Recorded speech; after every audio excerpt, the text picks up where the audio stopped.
Hey everybody, how's it going? It's Taylor Campbell here, and welcome back to Comic Crash, my little show on the internet where we talk about comic books and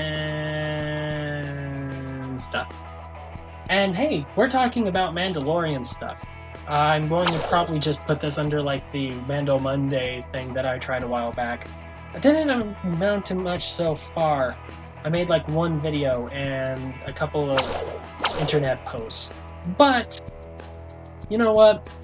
I like it. I think Mandalorians are cool. I think it's the coolest part of Star Wars, so what the hey? We'll just throw it on there, see what happens. Anyway, so today we're talking about Boba Fett's spaceship because it got a new name. And it's interesting, and I think it's worth pointing out. So let's go ahead and talk about that. So a while back, you guys might remember this, LEGO released a new set based on Boba Fett and his starship. And like every toy from the past forever, whenever it was based off of Boba Fett and his spaceship, they called the spaceship Slave One. Because, that was the name of the spaceship, that's what it was called. And that was the case with every single toy up until this newest LEGO set, which just simply called it Boba Fett Starship. Now, this got a lot of people, riled up. Some people thought it was like a political correctness move. Some people thought that it might hint at, something that might be happening in the next couple Boba Fett series, specifically that the ship would be getting a new name. And we recently just got confirmation that it was getting a new name. There's a Star Wars comic book series being released by Marvel currently. It's called War of the Bounty Hunters. I wasn't really looking to get this one, but the story of it is that Boba Fett is trying to get Han Solo frozen in carbonite from Cloud City to Jabba the Hutt on Tatooine, setting up, the beginning of Episode 6. And, Kira shows up and tries to steal Han Solo away from Boba Fett. And that's cool! I loved Solo. I thought that was a cool movie, and I wanted to see more of those characters, and we're getting more of them, so I'm going to have to go to my comic shop and see if I can reserve that. See if you can find any past issues that might have been released. I don't know if there have been any, but would totally be worth looking into. Because that sounds cool. And anyway, so they released these new variant covers featuring different bounty hunters and their spaceships, and they named the spaceships. We got Bossk and the Hound's Tooth, which is what it was always named.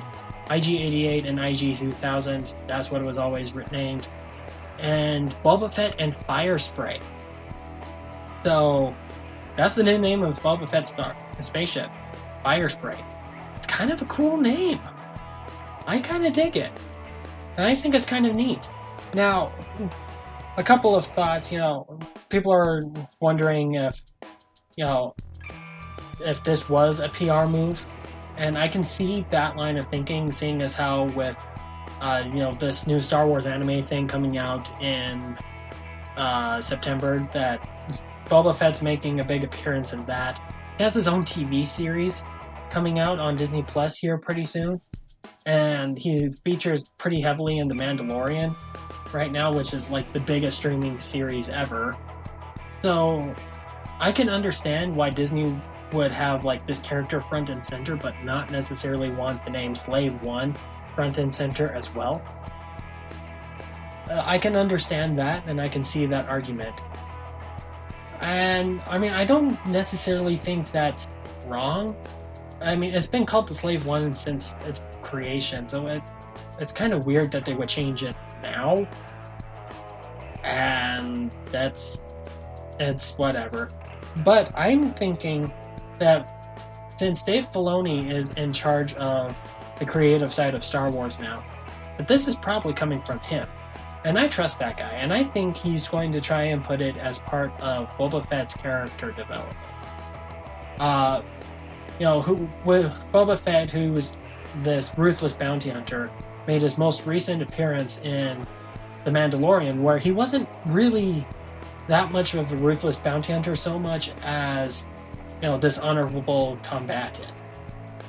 And I can see all of this stuff setting up Boba Fett in this future, like all of these TV series and appearances, setting him up to be more of a noble Clint Eastwood cowboy-ish type character.